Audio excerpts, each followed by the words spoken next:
Hello there, Robert Donatis here from GemT International. Thank you for tuning into this month's podcast. Again, we've searched far and wide to bring exciting people to you and interesting topics to the table. People who can think outside the treatment cubicle and make the most of their profession. And hopefully it inspires you, and hopefully you enjoy this month's edition of the GemT podcast.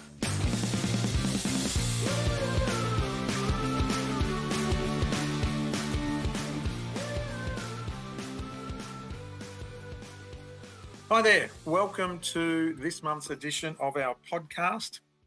And I'm very pleased and proud to say that we're here today with a fellow GemT needler in Ange Hubbard. Hello, Ange, how are you? Hi, Rob. I'm very well. And yourself? Very good. I am proud to say that this is a woman that inspires me. I don't know if I've ever told you that to your face, Ange, but I'm doing it right now. All the things you've got on your plate, I'm going to try and guess some of them. Please correct me if I'm wrong. But I think you've been a physio for about 20 years. Is that correct? That's it, Rob. You've added an extra 12 months onto that. I think it's 19 to be Uh, exact. and I know you graduated when you were 12. So you're a mum of four, unless we count Trent. And you'd be a mother of five. How old are the kids? So the four kids, so we'll exclude Trent for a second. The four kids are they range between 10 and 4. So I've got a girl and then 3 boys, and then a husband which I look after as well. Good on you. All right. He will be getting a copy of this, by the way. Now, you've worked in Orange and lived nearby for many years, and I think you worked in a private practice there for close to 15 years. And I love the conversation we had. So, being a city slicker from Melbourne with a population of 6 million people, I think of Orange as and I don't want to offend anybody, any listeners, a small country town, and I might be very wrong, but I love the way you said to me, oh no, we don't live in Orange. I don't like the big cities. So we live an hour or so out of town. Is that correct? Yeah, that's correct, Rob. And it's funny that, I studied in Sydney, but then moving to Orange, you think that you're going further rural. But I do find Orange pretty busy now, and you'd be surprised to find that there's actually traffic in Orange at particularly beginning of school and end of school hours. So the further rural I go, the more I tend to enjoy it. So you've got four kids. Most of them will be at school next year by the sounds of things. But you decided to live nearly an hour out of town on a small property. How many acres roughly? Approximately 2,000. 2,000 acres and with just as many sheep. A few extra sheep than the acre, so we run including our lambs about 3,000 head. 3,000 sheep, no goats, I believe, but you think you got 10 horses. I saw that you had a birthday party and there were kids on horses. Are they recreational or do they help on the land? Yeah, correct. If I'm speaking to my husband, they're certainly not recreational. They're Okay. they're um, a functioning part of the farm. That's how I justify it. But we do have a lot of fun on them as well, and use them for kids pony club. And yes, we have hosted the odd trail ride birthday party. So multiple uses. And you've got some cattle as well, I believe. Yeah, we trade a few head of cattle. So the cattle are a nice piece of variety to the sheep enterprise. And if we went into an agricultural conversation, I'd expand on that. But yeah, it's nice to have that variety and an extra commodity. And the freezer's full. I'm guessing the kids aren't herbivores. The freezer's absolutely full. We're actually really lucky here, Rob, that my husband, so Trent's grandfather, he was a butcher. So on the Okay. farm, he's a complete, fully set up butchery, set up with your sausage maker and your mincing machine and your cool room. So, yeah, certainly no vegetarians in this household. Good on you. So, in summary, you've been a physio for nearly 20 years, worked a lot of it in private practice in Orange, which we'll call a regional city. Um, you live an hour from town, so I can imagine the commute in and out of work and school is time consuming, but a good time to spend with the kids as well. 2,000 acres, just over 3,000 head of cattle, and which is why I consider you superwoman and really looking forward to having this chat today. I think we first met on a level one GMT dry needling course. I think you're one of the first cohorts through at the tennis centre. Were you a tennis centre graduate? Yep. Yeah, correct. So I've got vivid memories of my needling course. Of course, because it was such a pivotal part of my physio and professional career. But yeah, it was at the Sydney International Tennis Centre there, and it was early 2009. And you were recognised as a talent, and we approached you, and you've been part of the instructor, demonstrator, and even presented a section or two, I think, along the way. And many of the viewers today will recognise you from the courses you've assisted in both Sydney and Brisbane. So, and the reason why we're having this chat today, Ange, is because on top of everything that you do, um, and I may not be doing it justice, and I'm sure you'll correct me, but I believe you decked out a super duper caravan or something similar, and you took physiotherapy to regional outreach communities.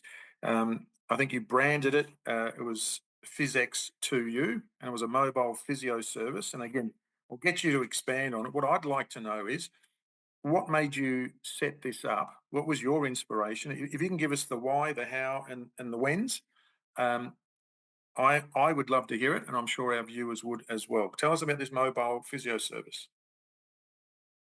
Yeah, yeah, thanks, Rob. And I can go in so many different segues when we discuss the mobile physio service, but in essence, the why was that, for health equality and to ensure that there's access to equal services to all human beings, we can't ignore those ones that are located inversely to their geography, basically. So, when you've got a low population that lives a large geographical distance from regional metropolitan areas, we wanted to try and sub up that gap as best we could. So the the actual crux of why we set up Phys X was for that particular purpose. But the driving force behind the idea of it was my very close friend and colleague Justin Johnson. And it was Justin who, as the founder of Phys X, came to me after 5 or 6 years into our working relationship and said, "Why don't we put a truck on the road?" So it went from there, and we co-designed this two consult room Renault truck that had the stairs and the doors and the air conditioning and all the bits and pieces to mimic as best as possible, professional consultation experience for people, but that the consultation rooms could move. So through the design process, we launched the truck in 2018 and started to service rural communities as a hub and spoke model from Orange as the hub where it was parked, and spoked out into remote and rural towns in and around the central west and western areas of New South Wales. So I think in total we reached around 26 different towns across several different years in running that mobile service. But the process by which we did it was essentially exercise physiologists and physiotherapists on that truck working in a multidisciplinary environment to help improve services for remote communities. And so, when you said there were two rooms, how many people were staffing this truck? So we'd always send out two clinicians. So whether that was a physiotherapist and an exercise physiologist or two physios. So we could chop and change the disciplines there. But we also would send students on these, and that goes into another conversation around models of care. But student placements were run at Phys X, and they'd go on these mobile trips with Phys X to you. So you'd have usually around that four humans sort of mark Yep. traveling out in the truck Yep. and running the consults in those two rooms. So, so we can get a better picture of this. I'm guessing these weren't all day trips. Did you sometimes travel for an extended period of time and have to organise accommodation at the destination? Yeah, absolutely. A lot of them were single night overstays, but there was the occasional 2 to 3 night trips that we'd arrange. And that was purely so that we could hit up multiple different towns whilst we were out in that area.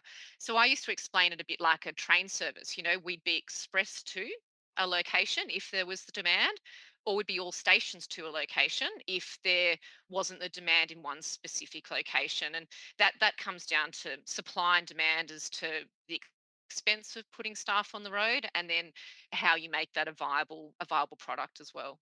When you talk about expense, decking out this truck, any idea of the cost involved? Oh yeah, yeah. So the total cost of the truck initially was around $110,000 mark for the yeah the kit up and the vehicle itself. So, that was self-funded by Justin and myself, and then we, got the wheels on the road to, start to help fund that. Okay. Government support, surely, community support. No, no, it's really interesting, and it's not that governments wouldn't necessarily look at supporting that, but we weren't. We weren't successful with a specific government grant. It wasn't through lack of trying, I assure you. But there was certainly different methods by which we looked at different funding models and how you can make it viable. And that's really interesting and fields into a section of work I'm in now as to what is the loss that mobile practitioners would make if they are constantly servicing remote communities, and where do we need to start to sub up that loss, and how do we make that viable and sustainable long term. So, the finances of it were difficult, but the learnings from it I think were very helpful for what we can start to yield from here forward. Look, one of our earlier podcasts was on a fly in, fly out physio, and this is just another version of that. I would love to hear a typical day on the road in a truck serving the local community. So you've slept overnight in a hotel room, and I'm guessing they weren't necessarily five-star accommodations. Um, you've had breakfast together as a team or whatever. What time would you start consulting, and what sort of clientele would access these services, and how did you recruit patients? How did you promote Yep. yourself? Yep. I think one of my favorite memories in regards to, staying overnight and going out with the team was a project that we ran with the Healthy Communities Foundation, which is a charity, and we were going out to Colorana. So Colorana is a 6-hour drive from Orange, northwest. So it's actually closer to the Queensland border than it is to Orange. And we'd go up there. This is a community of 600 people. 50% of the community are illiterate. There's a very high um, Indigenous population in Colorana. There's a lot of work to be done in regards to cultural awareness and effective management of it. Anyway, long story short, we took dietitians on that trip as well as physios and exercise physiology students, and a couple of close colleagues of mine and I, and we'd go once a month in this particular project. And so we'd jump in the truck in Orange at 7, and we'd start a clinic up there at 2 o'clock in the afternoon, and we'd consult through till 6, and then we'd stay at the pub because the pub was the only accommodation. It was fantastic, and we'd have dinner together. And then we'd get up in the morning at 7 and we'd run a little clinic in Gilgandra, which is about 2.5 hours back towards Orange on the way back, to again help with the viability and see some more patients in a slightly bigger area. And so we'd run a clinic in Gil from 1 p.m. till 5, and then we'd head home again. So they were long days, but we needed to make sure we had two drivers to cover that and do all of the OH&S things appropriately, and log books and all those sorts of things to make sure that we had staff safety at front and center. Sure. But it was just a fantastic experience. The students' minds were blown, and some of these places that they'd otherwise never have been or never would go to again. And look, this is a beautiful story. It really is. You must have some amazing memories as well. What I love about it is you're a physiotherapist by trade. You and Justin saw a need in the community, able to see outside, look outside the square, as they say, and just find a need in the community and invest in trying to solve that need. Well done to you. Can I ask you, what sort of GP support did you have? Often, I can imagine going to some of those communities, people may have been on the wait list that probably should have gone to ER or their local GP. Did you establish local networks? How did that work? Yeah, good question, Rob. And that actually led me to where I was going to go with patient type that we were touching on earlier too. That a lot of the cohort of patients that we see in these communities have high multiple morbidity chronic disease. So one of the key conversations that we were having before getting out to these communities was with local medical services, health hubs, GP centres, to say, hey, this is what we want to do. A, is it helpful for your community? Is there a need? And if there is, can we come and help you? And the response to that's really varied across remote and rural areas. You tend to think it would be an overwhelming yes, because we see the stats and we know that chronic disease and poor health outcomes are rife in rural areas.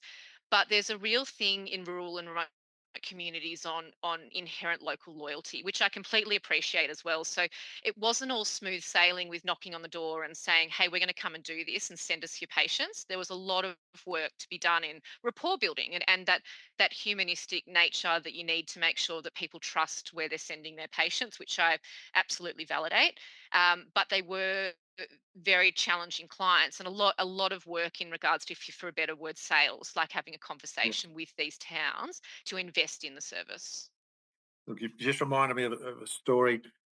You mentioned the word trust and working with Indigenous communities. So many years ago, I got asked to work with the Australian Indigenous track and field team, and we flew to Beijing just before the Olympics.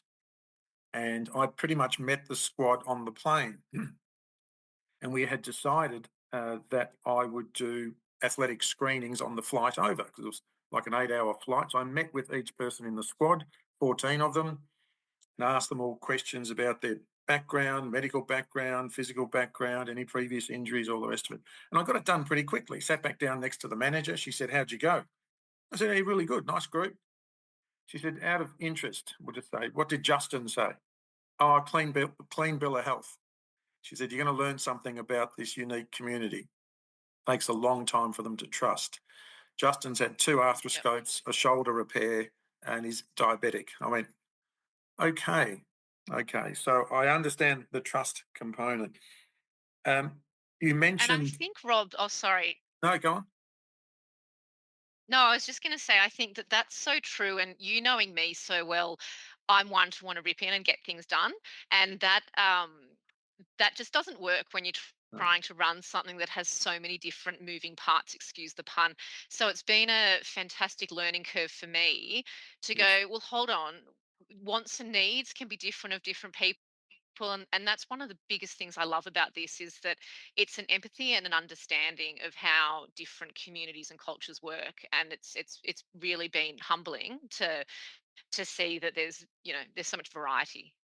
But isn't it great when you get that trust? Absolutely. And if the trust comes in minute parts to begin with, it's big wins. And this is the stuff that really gets you out of bed in the morning to want to keep Yes. doing it. Is that we had one man in Colorado who couldn't get up out of a chair at all, and after some monthly visits that we did, which I must say was subbed up with virtual interface just to make sure that clinically we were getting the correct dosage of treatment between our mobile visits, but he could then sit to stand out of a chair independently. And those small things are massive things for quality of life and activities of daily living.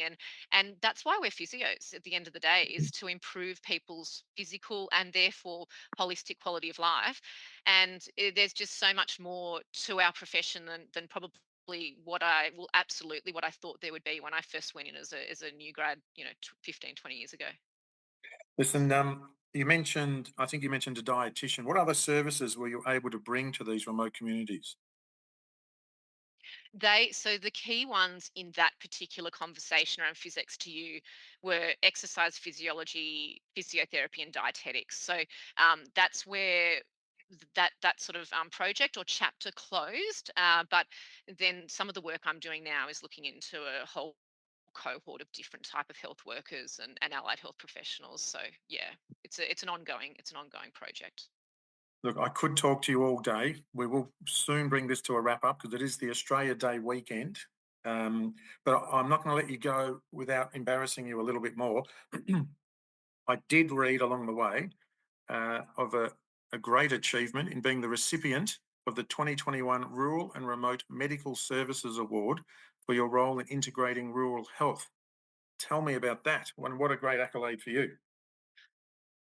Well, I was smiling when I saw that you knew about that because I wasn't sure where you discovered that, Rob. But in essence, that leads me to where I am now in what I'm doing, professionally. That I'm I'm no longer in the private practice world within a specific organisation such as Phys X.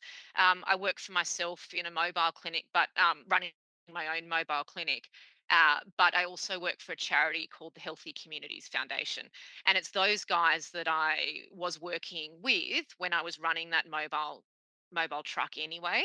And so this is progressing the work or the foundations that we set in that first part of the relationship. So that award was awarded to me in 2021 through the CEO and through that organisation, the Healthy Communities Foundation, which is actually your former RAMS, Rural and Remote Medical Services, which people may have heard of in the past. So thank you for that. But yeah, it just frames up, where we want to head from here.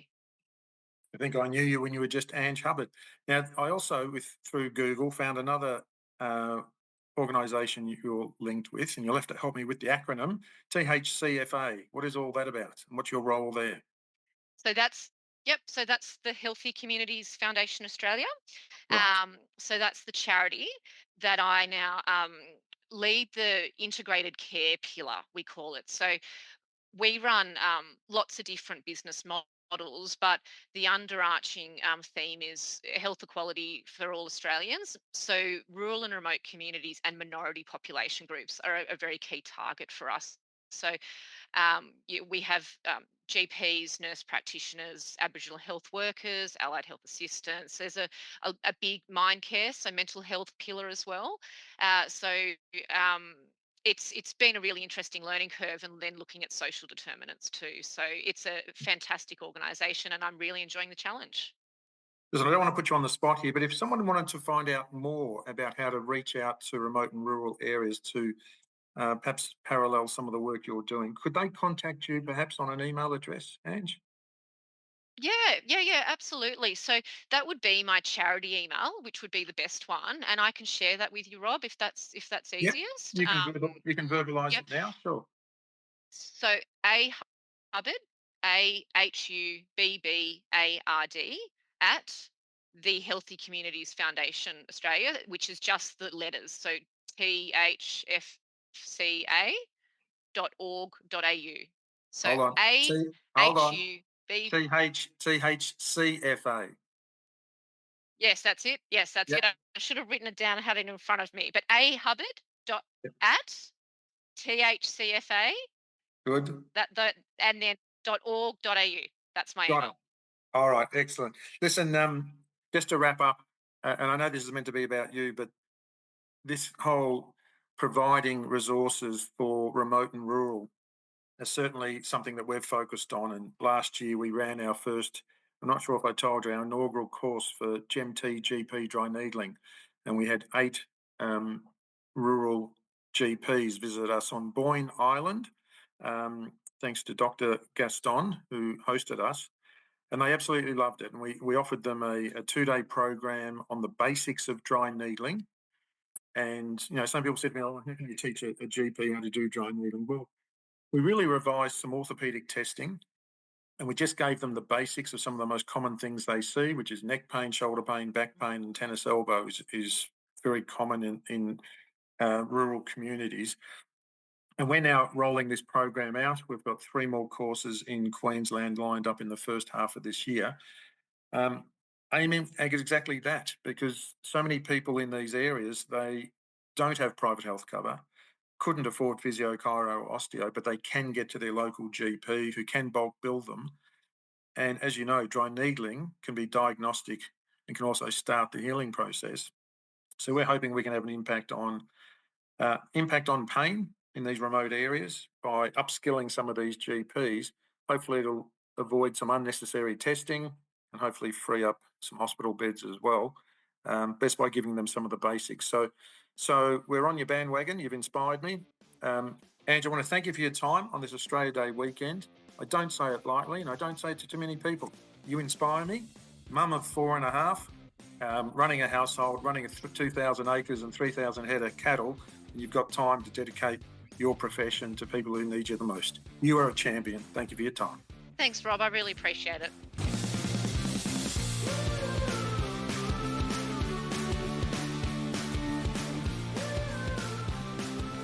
Well, thank you for joining me in listening to our GemT podcast of the month. I trust you found it insightful, and hopefully you enjoyed it as much as I enjoyed being part of the interview process. Members get access to all our podcasts and playbacks, plus so many other features on our membership site. So if you'd like to be a member, by all means contact us. Thank you again for being part of GemT International and supporting us, and I look forward to joining you on our next episode of GemT Podcast.